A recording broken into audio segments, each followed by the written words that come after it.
नमस्कार. राम राम. आम्ही आज इथे पिंपळगावचे सगळे शेतकरी उपोषणाला बसलेलो आहोत.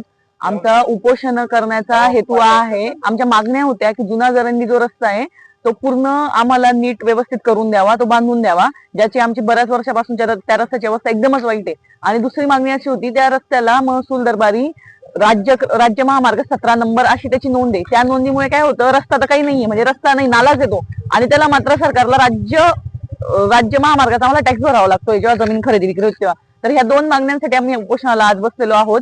10 शेतकरी आहेत जे आमरण उपोषणाला बसलेले आहेत आणि त्यांच्यासोबतच रोज 10 ते 12 शेतकरी साखळी उपोषणाला बसले, म्हणजे आज आम्ही 20 लोक आहोत जे उपोषणाला बसलेलो आहोत. तर जोपर्यंत आमच्या मागण्या पूर्ण होत नाही, म्हणजे दोन्ही मागण्या 100% पूर्ण होत नाही, तोपर्यंत आम्ही मागे हटणार नाही. आमचं हे आमरण उपोषण चालूच राहील. आज सकाळी आम्ही मोर्चा काढलाय गावातून आणि त्या मोर्चाच्या द्वारे सुद्धा आम्ही हे सांगण्याचा प्रयत्न केलाय की आमच्या किती बेसिक मागण्या आहेत. आपण जेव्हा म्हणतो की ह्या देशाचा मालक कोण आहे, तर शेतकरी मालक आहे. आपण हे भाषणांमध्ये खूपदा ऐकतो.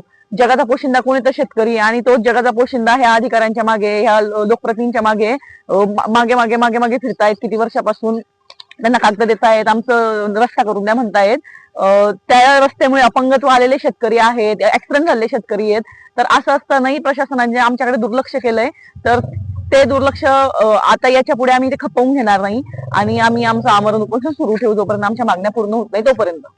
हरेश्वर येथील जुना जरंडी रस्ता 5 किलोमीटर करता मागणी केलेली आहे. तरी आमचं हे आमरण उपोषण 10 दिवसासाठी हो का 20 दिवसासाठी आम्ही कायमस्वरूपी आमचा रस्ता जोपर्यंत पूर्ण पक्का होत नाही तोपर्यंत आम्ही मागण्या चालूच ठेवणार आहे आणि आमचं आमरण उपोषण सुरूच ठेवणार आहे. आमची या विश्वासावर ठाम आमचा आहे, रस्ता झालाच पाहिजे. आमचा जुना जरंडी रस्ता मागण्या आमच्या आहे की रस्ता हा पक्का खडीकरण मध्ये पक्का उंचार सिमेंट कॉन्क्रीटच्या याच्यात झालाच पाहिजे व पाण्याचं नियोजन रस्त्याच्या प्रमाणे पूर्ण झालंच पाहिजे. आम्ही सर्व शेतकरी बांधव या मतावर ठाम आहोत की आमचं आमरण उपोषण चालूच राहणार आहे. मी प्राध्यापक दिलीप देशमुख 40 वर्षापूर्वी ज्याला नोकरीनिमित्त मुंबई गेलो त्यावेळेचा रस्ता पाहिलेला आणि आजचा रस्ता पाहिलेला तोच आहे. उलट त्याच्यामध्ये जास्त खड्डे झालेले, माणसं चालू शकत नाही अशी परिस्थिती आहे. आणि एवढे वर्ष शासनाने या रस्त्यावर जो काही खर्च केला आहे तो कोणाला कॉन्ट्रॅक्ट दिले एवढे वर्ष, कागदोपत्री तो रस्ता कधी कधी मंजूर झाला, याच्यावर कोणी कोणी कॉन्ट्रॅक्ट घेतले याचा सर्व चौकशी झालीच पाहिजे. 2 विभागांना, 2 महसूल विभागांना जोडणारा रस्ता आहे. आमचं गाव जिल्ह्याच्या शेवटच्या बॉर्डरला असल्यामुळे तिकडे मराठवाड्यामध्ये आणि इतर राज्यांमध्ये जाण्यासाठी अजिंठा वेरूळ सारख्या ऐतिहासिक आणि जागतिक पर्यटन स्थळाला जोडणारा जो रस्ता आहे तो एका बाजूने पूर्णपणे बंद असल्यामुळे आम्हाला फार दुरून जावं लागतं. लोकांना त्याचा फार त्रास होतोय आणि शेतकरी, शेतमजूर या रस्त्यावरनं अनेक अपंग झालेले आहेत. विद्यार्थ्यांसाठी, त्यानंतर वेगवेगळ्या सामाजिक उपक्रमांसाठी गावाच्या बाहेर आम्हाला मराठवाड्यामध्ये, विदर्भामध्ये जावं लागतं. तर हा रस्ता पूर्णपणे लवकरात लवकर झाला पाहिजे आणि याच्या आधी कोणी कोणी टेंडर काढली आणि किती पैसा शासनाने खर्च झाला याचा सुद्धा शासनाने चौकशी केलीच पाहिजे. मी आता निवृत्त होऊन मला इथे 5 वर्ष झाली, पण आधी जो रस्ता पाहिलेला आहे त्याच्यामध्ये काही सुधारणा नाही. पण शासन दरबारी याच्यावर करोडो रुपये खर्च झाल्याचं मला कळतं. माझ्या वतीने आणि पिंपळगाव ग्रामस्थांच्या वतीने या उपोषणाला, आमरण उपोषणाला पूर्णपणे पाठिंबा असल्याचं मी जाहीर करतो. धन्यवाद. मी उषा प्रकाश शिंपी, पिंपळगाव हरेश्वर इथली शेतकरी आहे. आमचा जुना जरंडी रस्ता खूप वर्षापासून, काय आमच्या सासू सासऱ्यांच्या हयातीपासून, ते तर गेले बिचारे वरती, रस्ता करत करत चांगला होईल चांगला होईल. गावांच्या पुढाऱ्यांना मागून बघितलं, सगळ्या लोकांना त्याची तक्रार करून बघितली. बऱ्याच वेळा थोडस पान सुपारी पुरता, याच्या पुरता काम करून देतात, तात्पुरता काम करून देतात, मत मागून घेतात. नंतर मत झाले, निवडून आले की त्या रस्त्याचं कामही होत नाही आणि त्याच्याकडे बघितलंही जात नाही. आज आम्ही मोसंबी सारखं आमचं गाव आहे, मोसंबी लावतो. त्या मोसंबीला त्या रस्त्यामुळे घ्यायला यायला व्यापारी येत नाही, व्यापारी धीरत नाही. ते डायरेक्ट सांगतात तुमच्या शेताचा रस्ता बरोबर नाहीये. त्यांचे ट्रॅक्टर काने होतात, मालाचे ट्रॅक्टर काने होऊन जातात. शेतकऱ्याचंच नुकसान होतं, माल पडल्यामुळे शेतकऱ्याचं नुकसान होतं, त्यात कोणाचंही नुकसान होत नाही. तरी सरकारने आमची एवढी मागणी ही पूर्ण करावी एवढीच त्यांना विनंती आहे. आजपासून पिंपळगाव हरेश्वर येथे शेतकऱ्यांनी जे आमरण उपोषण सुरू केलंय त्या उपोषणाला खरं म्हणजे उपोषणाची वेळ यायला नको पाहिजे होती. इतकी त्यांची मागण्या साध्या आहे आणि त्या भागात जाणारा 4-5 किलोमीटरचा रस्ता त्याची अतिशय दुर्दैवी अवस्था झालेली आहे. साधी मोटरसायकल तिथे जात नाही. अनेक लोकांचे अपघात त्या रस्त्याने जाताना झाले आहे आणि गाडीवाले मोसंबीच्या घेणारे कपाशीच्या गाड्या येणाऱ्या कधी कधी त्या रस्त्याने चिखल झाला असता कपाशी शेतकऱ्याला 4-4, 5-5 दिवस शेतामध्ये सोडून द्यावी लागते आणि ती कधी चोरीला जाते कधी काय होतं ते सांगता येत नाही. तिथे मजूर कामाला त्या भागात येत नाही. पहिली गोष्ट ही आणि दुसरी गोष्ट जी मागणी आहे ती तर निव्वळ प्रशासनाच्या चुकीमुळे झालेली आहे असं मी समजतो. कारण जो राज्य मार्गच नाहीये, राष्ट्रीय मार्गच नाहीये, तो जिल्हा परिषदचा मार्ग क्रमांक 203 आहे आणि तो जिल्हा परिषदचा मार्ग 203 असताना त्याच्या आजूबाजूच्या शेतांना यांनी रेडी रेकनर मध्ये जास्त रेट लावून दिले. याच्यात कुठल्याही प्रकारची शासकीय प्रतिनिधींची चुकी नसून प्रशासनातल्या अधिकाऱ्यांची 100% चुकी आहे. कर्त्यांच्या साध्या चुकीने त्याच्यासाठी आम्ही पण पाठपुरावा करतोय.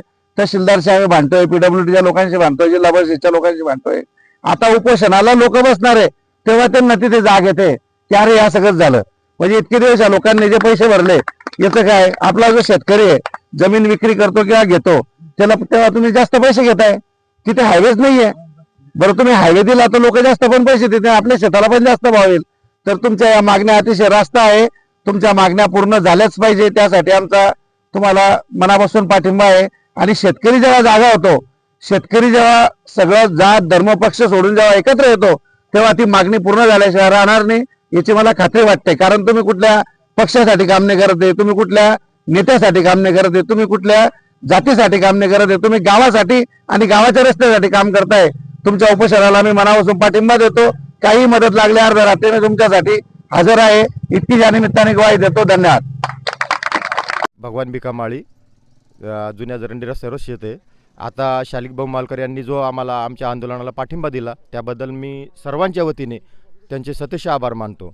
दुसरी गोष्ट, या रस्त्याने चालत चालत आमचे पाय थकले आणि या रस्त्याच्या मागणीचा पाठपुरावा करत करत आमचा आवाजही बसला.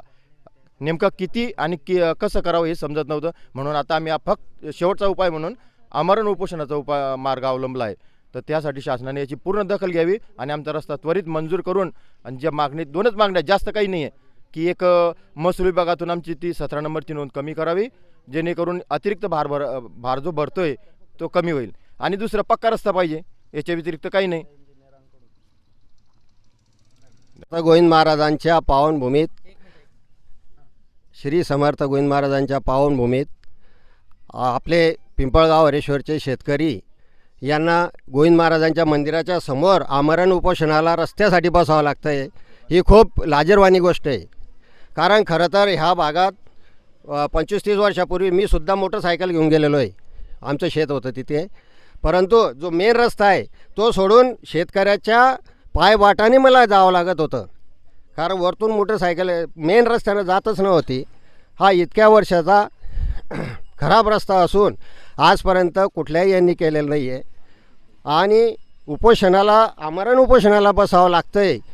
हे शोकांतिक आहे. तरी सर्व शासकीय यंत्रणा, नेते मंडळी आणि अधिकारी यांना नम्र विनंती आहे की तात्काळ याच्यावर आता फक्त मलमपट्टी नको आहे. आले की डागडुगी केली, मुरुम टाकले, 50 ट्रॅक्टर टाकले, हे नको आहे. प्रत्यक्ष कामाला सुरुवात होत नाही तोपर्यंत हे उपोषण चालू राहणार आहे. आणि लवकरात लवकर हे शेतकऱ्यांच्या मागण्या कराव्या हीच आमची नम्र विनंती शासनाकडे. हरेश्वर. माझे नाव माधव सांडूवागे, पिंपळगाव हरेश्वर. माझी ह्या जुन्या जरंडी रस्त्याने 80 आर जमीन आहे. अत्यल्प उधारक आहे. तरी या रस्त्याच्या दैनंदिन कारभारामुळे ते असं काही होऊन जातं या 5 महिन्यामध्ये की बा शेतातसुद्धा जायचं काम पडत नाही. आणि उत्पन्नात आलेला जो माल आहे तो घरापोच न पोचता रास्तभावाने कुठेतरी तो विकावा लागतो आणि तो शेतातच पडून राहतो.